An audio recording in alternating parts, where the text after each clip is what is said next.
Hello everyone! Good day!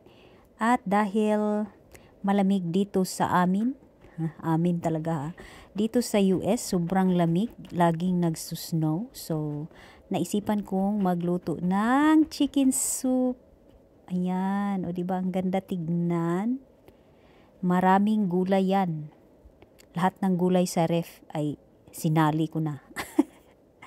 Pero bago yan lahat, ito pala yung procedure na ginawa ko sa pagluluto. So, watch me. Ayan, naghiwa ako ng chicken. Ano yan siya? Chicken breast. Kasi walang iba eh. Gusto ko sana yung wings kaso walang wings. Kaya yan na lang. Masarap din naman. At saka naghiwa din ako ng mga gulay. Gaya niyan, asparagus. Meron din yang celery, bell pepper, may onion, at ginger, at kung ano-ano pa. Sinali ko pa yung frozen na gulay sa freezer. At meron din spinach.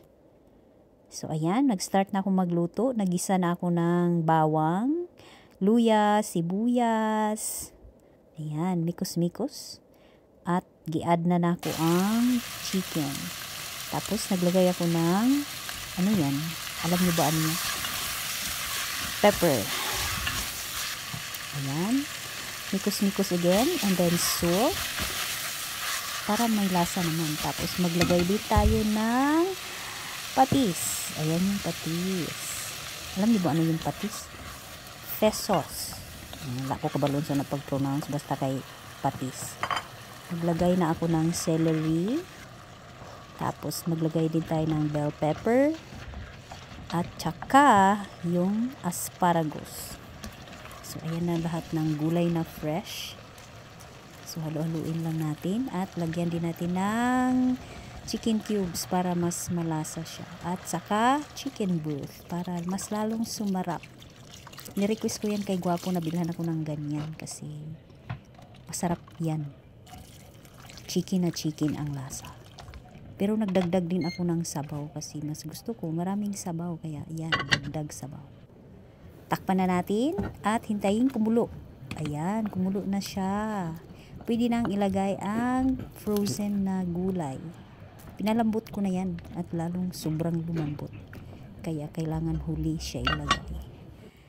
So yun, takpan ulit. At katapos, taran! Pwede na ang spinach. So, yan ang pinaka-last na gulay na ilagay sa sabaw para hindi masyadong mahurog. So, pakuluan lang yan ng kunti at tapos na. Ayan na siya. Yan ang finished product. So, pwede nang kumain. So, tara na. Maghain na tayo ng hapunan kasi pang dinner yan eh. Diba ang sarap-sarap?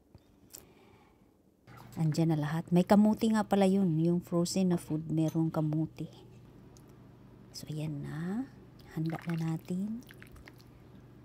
Ay, excited akong kumain dyan. Kasi, para mawala yung tugnaw. So, yun lang, no? Ang ating chicken soup.